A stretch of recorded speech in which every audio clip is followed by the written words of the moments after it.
final comment?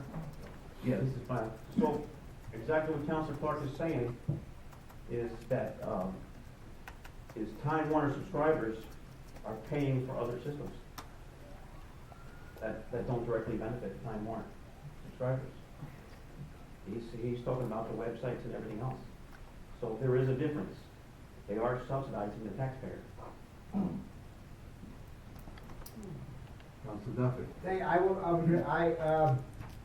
I'm not gonna support this amendment. I think it's a fight better fought in another arena. I understand, Councilor Jones, but, talking about public access, and, I'll leave it at that. Anybody else wants to be heard on this? Are you ready for a vote on the amendment? All those in favor of the amendment? Opposed? The amendment fails. It's not 40, that's not 40 though. Not enough people here to be on the we're now back to the committee report. Is there any? Councilor Roberts. This will be real quick. This morning when I was preparing, it stated, I was reading and it said, for the first time, the cable and satellite TV has dropped. Last month they dropped over 225,000 customers because more and more people are going to the internet to get what they need that used to be on cable. And the way it looks now with Google want to wire some more and more cities with Amazon and a bunch of other ones. And Mrs. Landry was talking about some other programs that she was applying for. There's a chance by 2023 that cable and dish that we see now may be obsolete. And so that was one of the reasons it's really beneficial for us to work on this contract now. Thank you. Any further comments? If not, are you ready for a vote? All those in favor? Opposed? And the committee report is adopted.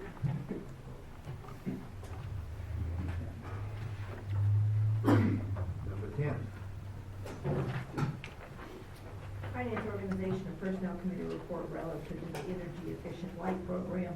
On a vote of 5-0, the Finance Organization and Personnel Committee recommends the city manager be authorized to do all things necessary to accept grant funds from Public Service of New Hampshire in the amount of $2,200, and that the proceeds be used toward other lighting upgrades at the Dillon Hopkins Airport. Signed, Mitchell H. Greenwald. Councilor Roberts. Move the intent of the committee report, Your Honor. Second. It's been moved and seconded. Councilor Roberts. This is simple one, real, it's easy. Basically, PNSH goes out to any entity who wants to save money. If you upgrade to LED lights, they will give you a rebate check. And basically, the airport is going to do it, and PNSH is going to give the city $2,200. So we'll have a lower electricity cost, and then we'll have an extra $2,200. Are there any questions or comments? Seeing none, are you ready for a vote? All those in favor? Opposed? It's unanimous. Number 11. Finance Organization and Personnel Committee report relative to commercial airport property. On a vote of 5-0, the Finance Organization and Personnel Committee recommends the city manager be authorized to do all things necessary to recruit and negotiate lease agreements with any interested party relative to city-owned property at 471 Old Homestead Highway and the restaurant space in the airport terminal building. Signed, Mitchell H. Greenwald. Councilor Roberts. Move the intent of the committee report, Your Honor. Second. It's been moved and seconded. Councilor Roberts. Yes, Your Honor. The city owns two properties out at the airport that are eligible to be rented out. One is the old Indian restaurant, and the other one is the old Skull Cop place, or the German name? The Alps. And we've been trying to get individuals to lease it. We've gone through the process and a couple of times only to have the individual fall out because we tend to have a long process. What we would like to do is give the city manager the opportunity to work with somebody and basically, once they work on it through it and he feels that he has a real good deal coming, then come to the city council to get the authorization to do it. Are there any further questions or comments? Seeing none, are you ready for a vote? All those in favor? Opposed? Unanimous. Number 12. An informational report from Finance Organization Personnel Committee on the extension of the administrative order deadline. And we will accept this as information. And number 13. Finance Organization and Personnel Committee report relative to parking and parking hours of operation, parking rates, and violation rates. On a vote of 5-0, the Finance Organization and Personnel Committee recommends accepting the report from the parking project manager as informational and directing staff to prepare an ordinance for further review. Signed, Mitchell H. Greenwald. Council Roberts. Move the intent of the committee report, Your Honor. Second. It has been moved and seconded. Council Roberts. I don't think this is gonna go as quick as the LED. Basically, we were given a presentation, excuse me, concerning the parking fund. And as most people understand, the parking fund is a self-sustaining fund. It's a user fee and it doesn't require city taxes. And basically, over the last couple of years, the parking fund has been going down in revenue. And basically, it has a reserve, but basically by 2017, that reserve will go down to nothing. And if we don't do something, then the city taxpayers, the people who don't use the parking spots, will then have to come up with money to subsidize the parking. And people, I don't think a lot of people understand is that the parking fund, not only does it pay for the personnel and supplies and everything in the vehicles, but it also pays for the upgrade of parking lots, also the upkeep of the parking lots. One of the things that people brought up was, how come it goes up and goes down? Well, in 2006, price of oil was $25 a barrel. The city does its budget based on $25 a barrel. 2008, 2009, it's $150 a barrel. That increases the cost, and we have the option is, do we go into a deficit for that year to keep it going? Yes, we adjust to go back and forth. The deficit, like I said, that we've had some deficit years, and if we want to continue upgrading the parking lot to expanding the parking lot, this is what we need to do, and basically this will keep us pretty solid up until 2023. Are there any further questions or comments? Remember that what we're discussing tonight is simply whether in fact we're gonna have the staff prepare an ordinance. Once the ordinance comes in, the specifics of the ordinance, the specifics of changes that are gonna ultimately be recommended need to be considered by the committee and then debated by the committee and debated by the council. But what we're doing tonight is simply asking that the staff prepare an ordinance for us to review. So are there any further comments? Council Filio. I agree with what you say, Your Honor. Although, as you can read my comments that I had in committee, I do feel an increase would be a detriment to downtown businesses, and from the business owners that I've heard in the last few days, they certainly agree with me. But with that said, I have no problem just going forward for further review and bringing it back. But there'll have to be some dramatic changes before I can be on board with this when it finally comes through. Thank you. Council Jones. Thank you, Your Honor. I will support this, but I would ask staff as they go through this, that also consider the changes over the years. When we first set up this system, downtown Keene was a retail mecca, and it was based on those hours. Now we have a lot of restaurants and bars at night who are getting the advantage of free parking.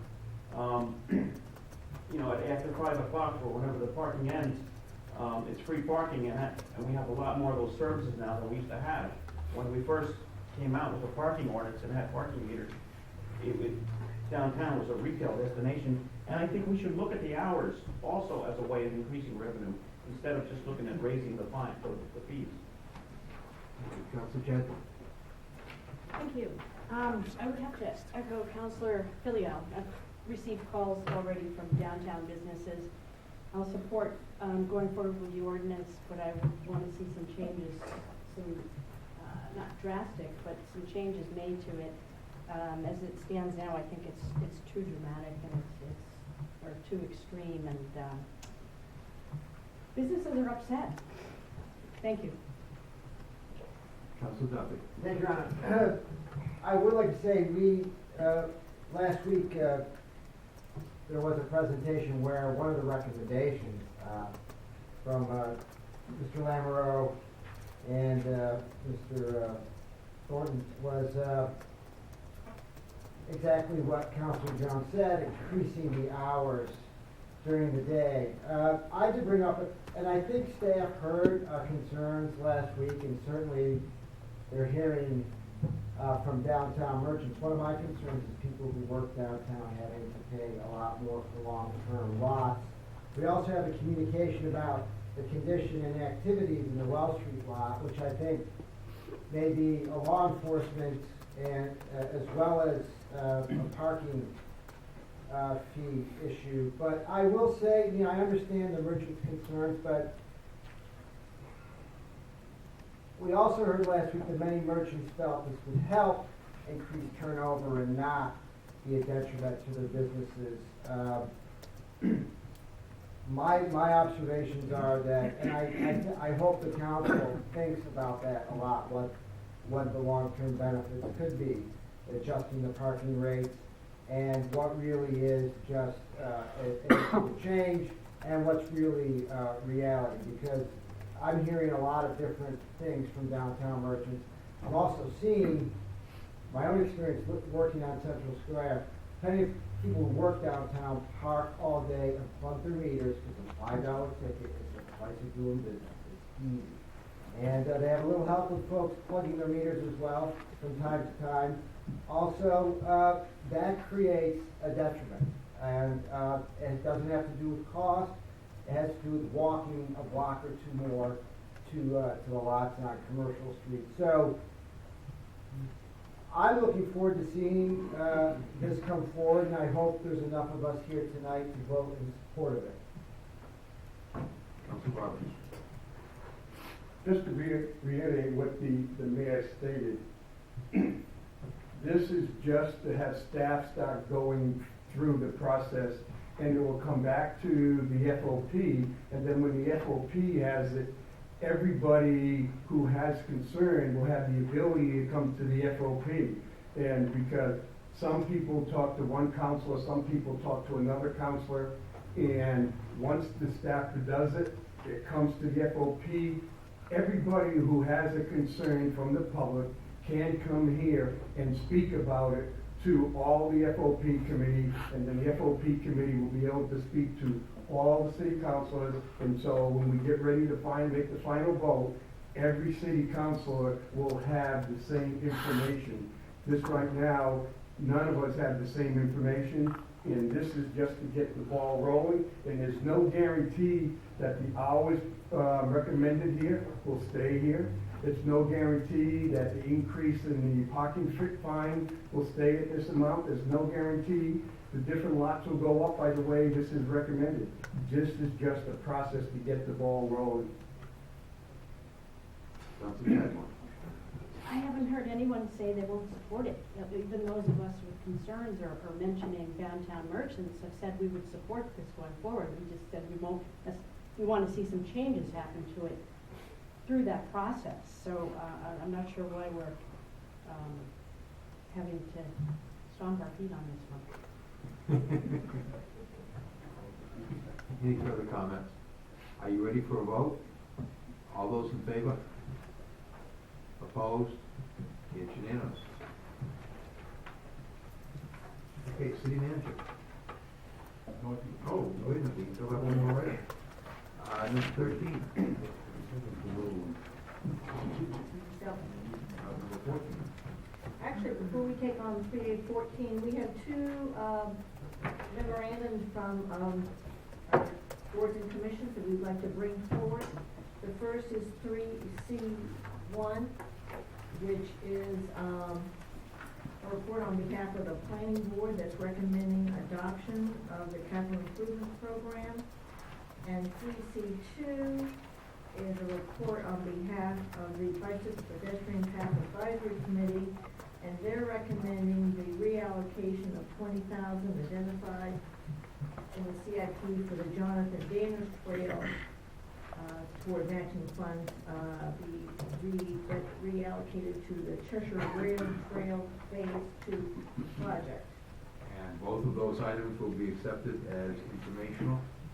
And now we go to number 14. Finance Organization and Personnel Committee report relative to the CIP, and it makes reference to the change to the Cheshire Trail North Phase 2 project, and the recommendation is on a vote of 5-0. The Finance Organization and Personnel Committee recommends the CIP for FY 2014-2015 and 2019 through 2020 be accepted as amended and recommended for council adoption. Signed, Mitchell H. Greenwald. Councilor Roberts. Move the intent of the committee report, Your Honor. Second. It's been moved and seconded. Councilor Roberts. The former councilor referee came and talked to the FOP. He had talked to the council prior to that and recommended that we switch the $20,000 that was allocated for the Jonathan Daniels Trail study planning to the Cheshire Trail North Phase 2 project. And because they felt that it would have better impact at the present time. What we were told over again, this doesn't mean that the Jonathan Daniels Trail study planning is over. If it's a worthwhile project, it was stated that it'll come back in a future CIP, but it was just felt that the Cheshire Trail North Phase 2 project was a higher priority, and we get more bang for the buck at this time. And I would just point out on everybody's desk, there is a sheet from the CIP for the amended